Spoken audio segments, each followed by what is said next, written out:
Salut Charlie, bah écoute, je suis très content de te retrouver pour cette nouvelle émission du Data Sommelier. Alors ça fait quelques années qu'on se croise, hein, puisqu'on organise et on co-organise les meet-up à l'époque Hadoop. On s'est retrouvé de nombreuses fois pour organiser des meet-up Hadoop, puis Spark. Et puis aujourd'hui, on va parler d'actualité, on va parler de Subsurface.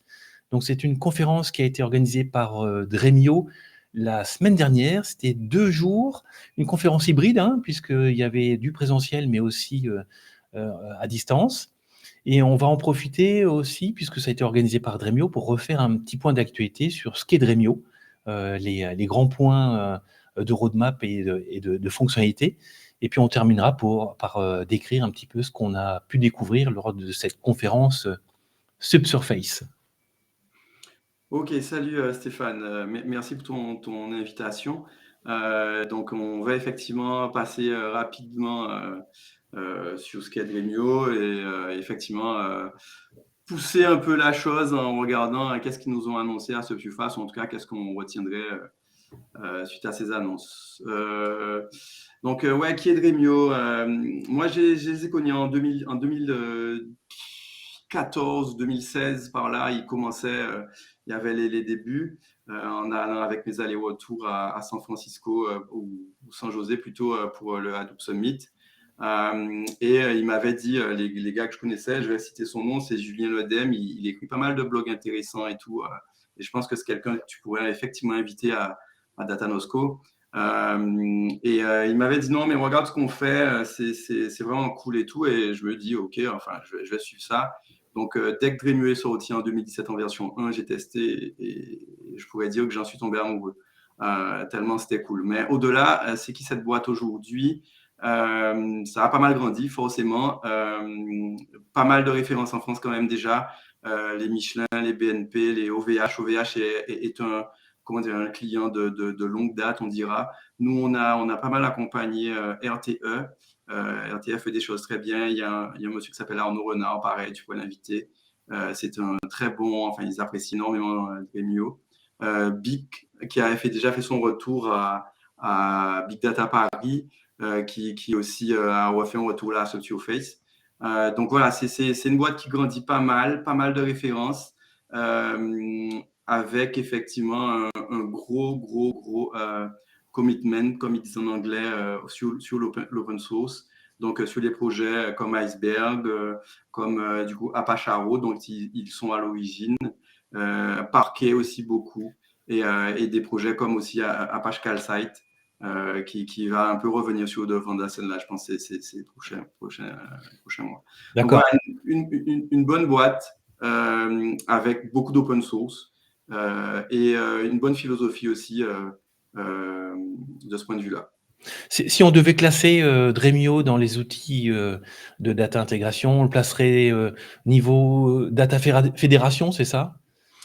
Alors, pas mal comme question. Data intégration, data fédération, où est-ce qu'on met Dremio? Moi, je trouve qu'ils sont un peu inclassables, puisque du coup, ils sont à la fois du coup, sur la fédération de données, comme tu le dis, donc souvent comparé à d'autres dans ce principe-là. Sur la couche Big Data, le fait d'avoir un requêteur très performant basé sur Arrow et avec un requêtage beaucoup en RAM. Une comparaison aussi à l'accès à la donnée, puisque du coup, ils ont ce portail qui facilite enfin l'accès et le traitement. Donc, sur le partage des données, ça simplifie. Donc, ouais, je ne sais pas où est-ce que je les classe. Aujourd'hui, du fait qu'il y ait le mot Data Lakehouse qui est apparu, ouais, je vais les mettre dans ce, comment dire, cette stack-là, dans cette solution-là. Mais c'est plus de la data fédération, c'est plus que du data sharing, c'est plus que juste être un requêteur. C'est vrai, ils ont. Et puis ensuite, il y a vraiment ce côté qu'ils ont, sur lequel ils sont beaucoup basés là, sur les vues. Donc pareil, Dremio aussi pourrait être considéré aujourd'hui comme pouvant transporter, ou en tout cas faciliter le partage de modèles de données, de D'accord. modèles. Donc ouais, je ne sais pas trop où les classer. Data Lakehouse, ça me va bien aujourd'hui finalement. D'accord, très bien. Qui on est un peu, nous, Synaltic. Donc, on est une boîte, on a 20 ans, on a toujours travaillé que dans la donnée, l'intégration de données d'un côté avec des solutions comme Talent, beaucoup, et la partie effectivement BI ou avec une couche graphique, enfin, qui sera effectivement Tableau beaucoup pour nous, mais pas que. Donc, du coup, constituer des dataware, aujourd'hui des data lakehouse, et avant ça, on va dire le mot français infocentre. En tout cas, consolider la donnée, c'est beaucoup notre métier. On aime à faire ça avec du coup des solutions innovantes, donc telles que Trifacta par exemple ou Debezium aujourd'hui. Mais en tout cas, être dénicheur de solutions pour effectivement faire les choses de façon innovante, toujours Ouais, proposer des alternatives. d'accord.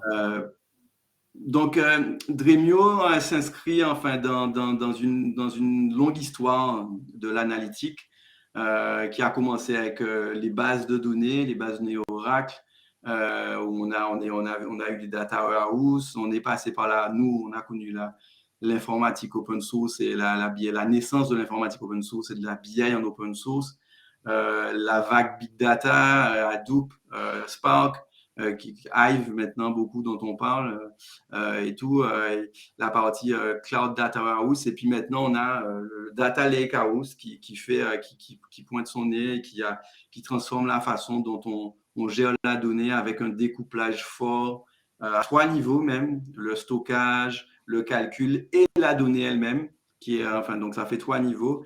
Et qui plus est, aujourd'hui, cette même donnée, on va pouvoir la versionner avec du data as code, avec des projets comme Nessie. Donc, effectivement, enfin, toute cette, comment dirais-je, cette histoire-là, Dremio s'inscrit bien et fait partie effectivement de cet état de l'art de l'analytique aujourd'hui. D'accord. Bon, pourquoi Dremio? Finalement, ce Dremio arrive quand, comment, pourquoi? Bon, les volumes de données ont enfin explosé. Il y a aussi une forte demande des utilisateurs à avoir un accès direct à la donnée. Ça, c'est la demande. Et puis, on a justement vu des solutions, enfin, tâcher d'y répondre, hein. Des solutions comme Tableau en arrivant en 2012, enfin en France en tout cas, 2005-2007, ils avaient déjà commencé aux États-Unis. C'était l'idée d'offrir un accès enfin, immédiat, en libre service à la donnée. Des solutions comme Trifacta, j'ai beaucoup aimé Trifacta sur la notion de jeu de données. Je préfère vraiment cette notion de jeu de données à ces notions de data mart et tout, puisque je parle comme l'utilisateur. Je vais me mettre à la place de l'utilisateur. L'utilisateur, lui, c'est son fichier Excel. Et donc, ce qu'il manipule, c'est un jeu de données. Donc, les gens, ils ont envie d'avoir accès à ce jeu de données. Après, il faut effectivement gérer un peu de sécurité quand même pour dire qui a accès à quoi et gouverner. Donc, c'est là, Dremio veut répondre à ça. C'est comment je fais pour rendre cette donnée accessible, facile, interactive et au plus grand nombre et quel que soit le type de traitement qu'on va chercher à réaliser. Et donc, qui plus est, on a cette problématique d'effectivement d'avoir ces copies de copies, enfin, qui rendent effectivement enfin, cette accessibilité, cette disponibilité de la donnée pas si évidente, puisque il faut traiter et faire un job ETL qui lui va amener la donnée sur une première couche, enfin, tel que le staging qu'on connaît bien, enfin, dans le data warehouse, ou en français zone de préparation, pardon. Puis effectivement cette partie historisation de la donnée, encore une autre copie qui va constituer les data mart à proprement parler avec les dimensions, les faits ou sur d'autres modèles de données dimensionnels qu'on va avoir comme data vault. Et qui finalement, une fois organisé, structuré, on va encore pouvoir créer encore des copies avec des tables agrégées et qui finalement, on va arriver aux solutions type BI, Tableau, Power BI, Click, ce genre de choses. Et encore à l'intérieur, enfin, de ces solutions-là, on va encore copier la donnée. Donc en fait, c'est un peu ce qu'on vient dire. Tout ça, c'est trop coûteux et trop complexe. Et j'abonde dans ce sens puisque il faudrait vraiment en prendre en compte l'utilisateur métier qui lui veut juste sa donnée. Donc et il voit ça donner dans son système opérationnel. Tout ce qu'il veut, c'est avoir la même et assez immédiatement, on dira, dans son système décisionnel. Ouais. Donc voilà, c'est un peu ça qu'on cherche à corriger avec Dremio, en apposant effectivement enfin, une couche au milieu et qui vient construire effectivement, faciliter enfin, qui apporte une productivité certaine, puisqu'on va éviter au maximum des copies de données et je dirais des jobs ETL, enfin, de l'intégration de données explicite, c'est-à-dire où on doit effectivement bâtir explicitement donc, et les gérer des copies de données enfin, par un développeur ou ce genre de choses. Ici, Oui. enfin, l'idée, c'est on a une première, on va effectivement amener enfin, la donnée ou se connecter directement à la donnée, telles les bases de données, et on va construire des vues enfin, au-dessus de ces données de façon à les raffiner le plus possible et qu'elles soient le plus prêtes à l'emploi pour l'utilisation qu'on va en faire. Aussi bien un reporting, aussi bien un traitement, enfin, finalement, d'intégration de données ou encore, effectivement, enfin, des applications à part entière, voire le machine learning, voire aujourd'hui, enfin, tout ce qui est effectivement, enfin, la notion de base vecteur, enfin, pour du LLM ou ce genre de choses. Donc, D'accord. ouais, c'est vraiment la productivité que va nous amener Dremio qui est intéressante. Et puis, le partage de ces données, cette gouvernance de données. Dremio a été effectivement pensé, et puis j'avance dans mes slides. Oui, pourquoi Dremio va être une bonne solution? Pour l'analytique en libre service, éviter le vendor locking parce qu'on s'appuie énormément sur tout ce qui est, comment dirais-je, couche de données standard, enfin format de données standard, du iceberg, du parquet. Donc, on évite d'enfermer l'utilisateur, emprisonner l'utilisateur dans des formats de données enfin, qui lui obligeront par la suite à recopier cette donnée-là par ailleurs et dans d'autres formats. Et après, c'est très performant donc, parce que enfin, Dremio est énormément basé sur un traitement de données en RAM. Et Ouais. oui, enfin, là où je voulais arriver, et puis j'y vais, hein, je suis rapide, désolé, mais on aime à dire qu'aujourd'hui, enfin, le fait d'employer Dremio, enfin, ça serait presque sublimer une architecture que vous avez. Et je sais que le mot sublimer est fort, mais par exemple, même si vous avez du Snowflake, pour ne pas le citer, eh bien, vous pourriez vouloir enfin, réduire vos coûts Snowflake.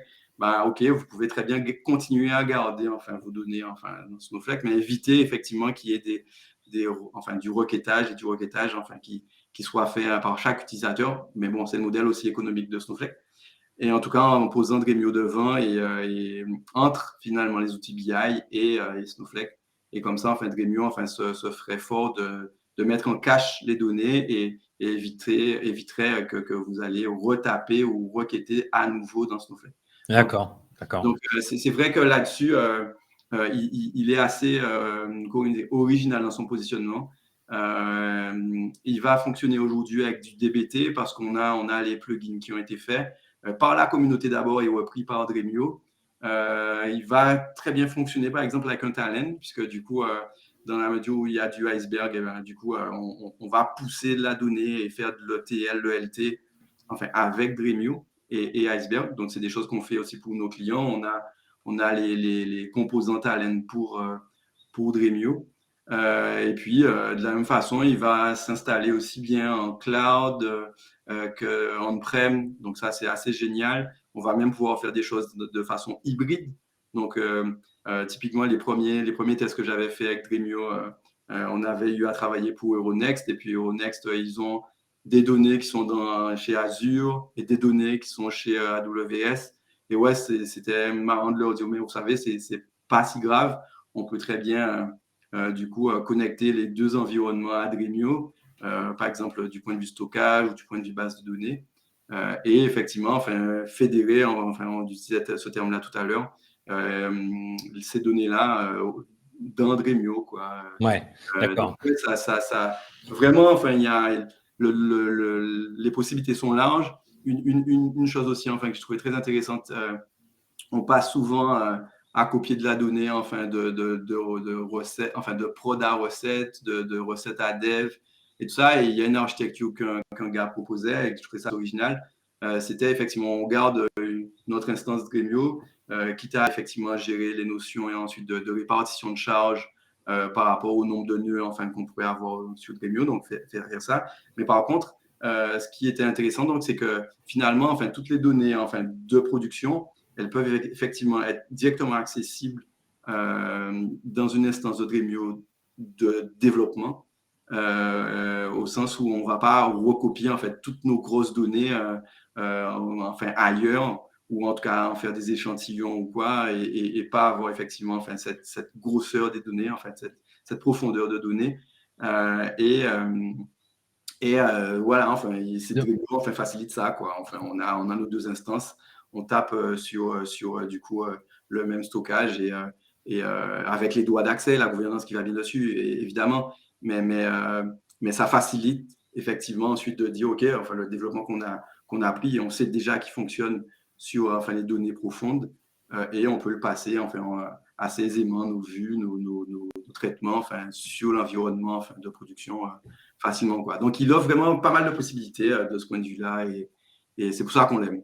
D'accord, donc une couche de virtualisation, assez, globale avec, en tête le zéro copie ou le zéro ETL quand c'est possible? Ouais, maximum. Ouais, voilà, c'est ça. C'est ça. Dremio a souvent poussé la notion de zéro copie, enfin, éviter le maximum les copies. Et aujourd'hui, enfin, comme ce discours-là a été largement enfin, transmis, des fois, enfin, quand on dit aux gens oui, mais quand on va poser une accélération, eh ben, c'est vrai, c'est une copie implicite des données, c'est-à-dire on n'a pas fait un job pour le faire. Et ça va faciliter effectivement enfin, d'avoir une interrogation sur les données enfin, très rapide. Mais effectivement, c'est à prendre comme effectivement ligne directrice. Il faut éviter un maximum ces copies pour être le plus productif Ouais. possible. Et aussi, la prolifération de copies présente un autre désavantage, c'est qu'en termes de gouvernance, eh bien, on a plus à faire, quoi. Il faut effectivement enfin, tracer l'ensemble des copies qui a été faites, qui a eu accès à ces copies, enfin, quelque part, pourquoi en faire, quelles étaient les colonnes qui ont été transmises, est-ce que le masking a été respecté. Donc, c'est vrai que cette prolifération de copies engendre comment un surplus de travail, et c'est pour ça aussi qu'il faut les éviter. Ouais, et puis sans parler du côté GreenOps, hein, on cumule et puis ça fait des montagnes de données à archiver, Ouais, aussi, à Subsiofest, il y a eu effectivement parce que du coup, on va aller voir ça tout à l'heure, enfin, les annonces qui ont été faites, mais il y a eu pas mal de retours, et il y a eu le retour d'une compagnie, enfin, je dis d'assurance, je crois, je me rappelle plus de son nom, où effectivement, ils présentaient comment ils ont réduit leur coût avec Dremio dans une infrastructure Azure. Si je retiens un peu, il disait réduire les coûts enfin, en 30 ou 50%, et en même temps aussi gagner en productivité, et surtout gagner aussi en quantité de données enfin, qui pouvaient être traitées en même temps. Donc oui, côté GreenOps, ouais, ben, ça fait qu'effectivement, ça fait moins d'infrastructures, enfin, ouais, ressources d'infrastructures très bien. utilisées pour effectivement traiter la même quantité de données, quoi. Bah, écoute, je te propose qu'on switch justement sur, l'actualité, Subsurface. Donc j'ai pu assister à la première journée, c'était un événement sur 2 jours, vraiment bien fait, je trouve. Donc déjà en termes de contenu évidemment, tu vas en parler, mais aussi dans l'approche, hein, c'était en présentiel, plus un accès distant, et toutes les présentations se sont vraiment bien enchaînées. C'était, si on arrivait en retard pour une présentation, on Mm. pouvait la faire un replay quasiment instantanément. C'était vraiment très facile d'accès. Donc j'ai Ouais, vraiment c'est ça, apprécié. tu as complètement raison. Et encore aujourd'hui, on peut s'inscrire et puis revoir C'est les talks, quoi, on dira, enfin les voilà. retours ou les conférences, en tout cas, en différé. Il y a un replay, ouais. Et puis, je pense après, on les retrouvera tous sur YouTube, tout ça, enfin, un grand classique. Ben ouais, j'ai pas fait de slide ou quoi. Et donc, effectivement, vu que tu présentes des écrans et tout, ça va pas être très visuel, mais en tout cas, côté Dremio, ils ont fait le taf correctement là. C'est-à-dire qu'ils ont fait pas mal d'articles de blog là pour expliquer tout ce qui arrivait dans Dremio, ou tout ce qui est dans cette nouvelle version, enfin qu'ils ont livré avec la conférence. Donc, l'idée, c'était effectivement reprendre un peu ces articles de blog et s'arrêter dessus pour faciliter enfin, cette appropriation des annonces. Donc, voilà, j'avais ouvert quelques onglets. Donc, bon, le fait d'améliorer le moteur, hein, le moteur de requêtage. Donc, faire en sorte que les traitements complexes et larges puissent encore mieux tenir enfin, dans Dremio. Donc ça, c'est pas mal. Nous, de ce point de vue-là, on n'a pas trop on a des traitements qui, dans Dremio, enfin, tiennent bien la route. Enfin, ils sont larges, ils sont costauds et c'est pour ça qu'ils durent autant. Mais par exemple, on a des traitements qui ont duré 15 heures et ça s'est bien passé. Donc, si c'est amélioré maintenant, c'est vraiment, vraiment pas mal. Donc, une meilleure gestion, effectivement, enfin, de la mémoire. Donc, ça fait que Dremio, de ce point de vue-là, enfin, on peut vraiment l'utiliser pour calculer. C'est aussi ça qui est très important, c'est que Dremio, c'est pas que pour servir enfin, des requêtes interactives rapides pour les utilisateurs. Maintenant, on peut vraiment enfin, l'utiliser. Enfin, ça fait un bon moment qu'on peut l'utiliser comme ça, mais je pense que vu que Dremio communique dans ce sens aussi maintenant, j'ai zéro mal à dire pareil qu'eux. Vraiment, prenez Dremio. Comment dirais-je, ça peut vraiment aider en lieu et place d'un Hadoop ou d'autres solutions de ce type pour vraiment calculer. Enfin, on amène la donnée dans Iceberg, on a ce qu'il faut en termes de DML, de tout ce qui est insert, update, tout le côté transactionnel et faire tous nos traitements ELT, ETL, on va dire au-dessus de Dremio. Et donc, cette partie-là est vraiment bienvenue pour renforcer effectivement enfin, cette capacité de Dremio.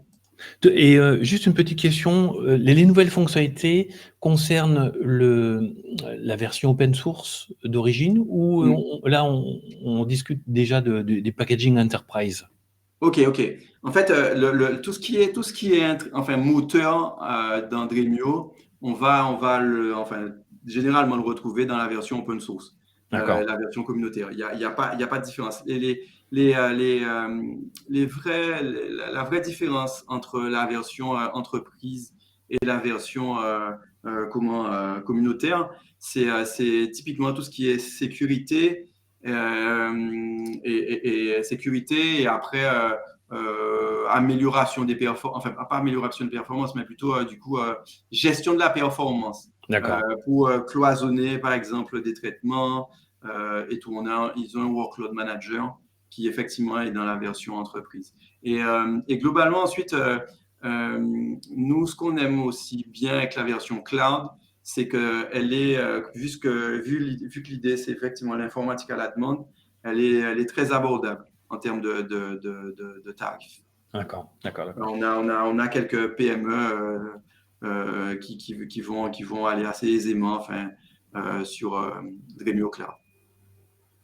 Ok, pour continuer, ben, si effectivement on a des traitements qui peuvent être, enfin, c'est normal qu'ils soient longs et tout ça, parce qu'on les fait enfin, sur des gros volumes et tout, vu que Dremio s'inscrit là-dedans. Eh ben, de la même façon, eh ben, ils vont amener enfin, plus d'outils là pour observer comment ça se passe dans Dremio. Donc, l'interface de Dremio pour suivre les jobs est déjà pas mal bien faite.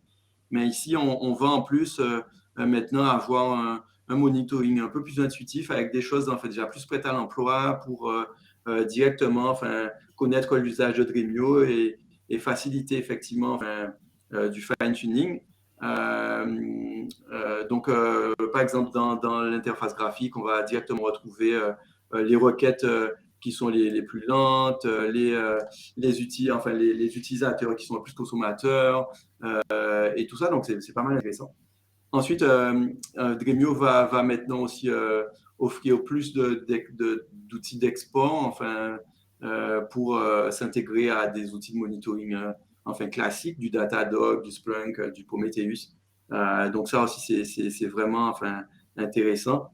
Et puis, d'autres choses aussi un peu plus sécu, enfin, plus de sécu là, sur les aspects, comment dirais-je, Volt ou quoi, enfin, pour sauver des clés, ce genre de choses.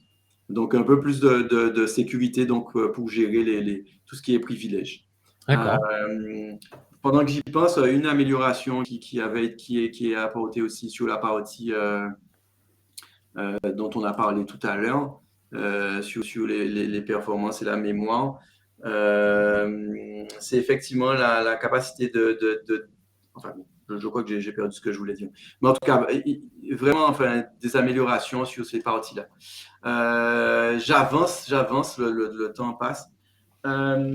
Oui, alors là, on était vraiment, vraiment ravis de ces choses-là parce que c'est des choses qu'on fait nous, on va dire, en intégrant les outils comme ça. Donc, il y a donc un connecteur Kafka un connecteur Kafka Connect qui a été déployé pour Apache Iceberg et est super intéressant parce que en plus, il est lui-même distribué pour être tolérant à la panne et tout ça. Donc, c'est vraiment super.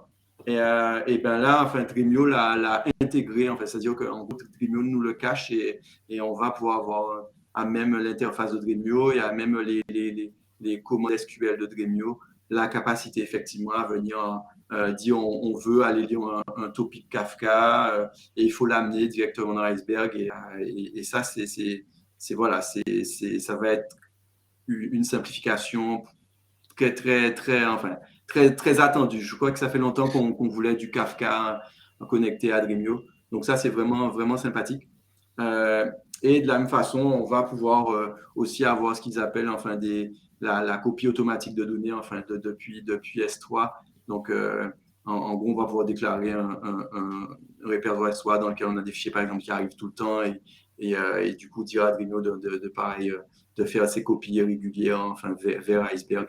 Donc ça, ces outils-là enfin, sont vraiment des outils en plus là pour faciliter enfin, l'ingestion des données, sachant que l'ingestion des données était déjà, enfin pour amener la donnée dans Iceberg, c'était déjà vraiment assez simple. Dès qu'on a une source de données qui est connectée à Dremio, on peut utiliser les commandes copy ou create,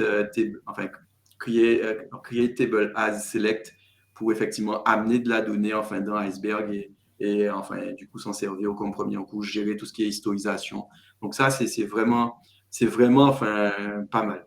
Ouais. Et puis c'est une société de plus, Dremio, qui pousse Iceberg. Ah oui, alors là, Stéphane, si tu me lances sur effectivement Iceberg et qui l'a adopté et tout, c'est clair que c'est quelque chose que je suis énormément. Donc, rien que la semaine dernière, on a eu quand même deux importantes annonces de ce point de vue-là. On a Salesforce qui a sorti un connecteur pour Salesforce où il dit il va faciliter l'accès à toutes les données et tout. De ses clients enfin, qui sont enfermés. Donc, par une simple URL, les clients de Salesforce vont pouvoir enfin, déclarer dans tous les outils qu'on connaît, enfin, autant Dremio que les autres, l'accès à un catalogue Iceberg des données enfermées dans Salesforce. Et de la même façon, c'est aussi, enfin, c'est aussi comment il s'appelle, Teradata qui a annoncé quelque chose.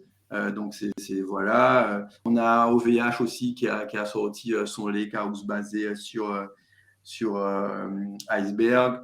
Donc, ouais, il est largement adopté maintenant. Moi, je pense que je vois le fait que du Databricks ou du OneHouse avec leur cross table, là, je vois ça plutôt comme, OK, on va suivre aussi le mouvement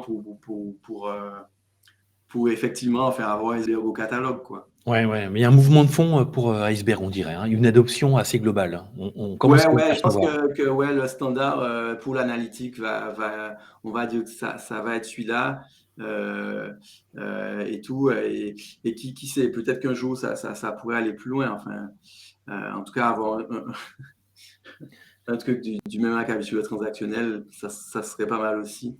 Oui, en termes de, ouais, Dremio a beaucoup communiqué sur effectivement, enfin, optimiser les coûts dans le cloud, optimiser les coûts enfin, de son infrastructure data. Grâce à Dremio, on a eu pas mal de talk là-dessus durant le Subsurface, à la fois en introduction avec les keynotes et à la fois effectivement, enfin, en termes de conclusion avec des acteurs, enfin des clients qui sont venus présenter leur cas d'usage et tout. Et puis ici, oui, c'est ça, comment effectivement enfin, éviter d'avoir des coûts trop importants. Donc voilà, il y a le blog qui rappelle ça, comment optimiser ces coûts, gérer effectivement la notion d'historisation, faire en sorte à n'avoir que les informations qu'en un seul endroit, centraliser, et éviter toujours pareil trop de copies. Et puis, ce que je rajouterais donc pour conclure, puisque je vois que le temps, on y est là, c'est vraiment le côté data as code. Donc, Tomeo Shiran, le CPO de Dremio, a bien insisté là-dessus aussi. C'est vrai que ça transforme la façon dont on gère la donnée, le fait de versionner cette donnée. Et puis, on le projette autant dans la partie finalement open source que chez Dremio, avec Nessie. Et maintenant, Nessie est intégré directement à Dremio. Donc, pas besoin de le réinstaller à côté. Enfin, j'ai pu faire ça moi-même aussi.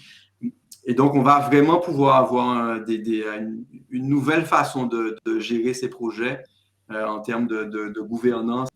Avant, on avait du bac à sable, donc peut-être on peut abandonner ces idées-là de bac à sable, simplement créer une nouvelle branche sur la donnée. Faut savoir que quand on crée une branche avec Nessie, on ne recopie pas la donnée.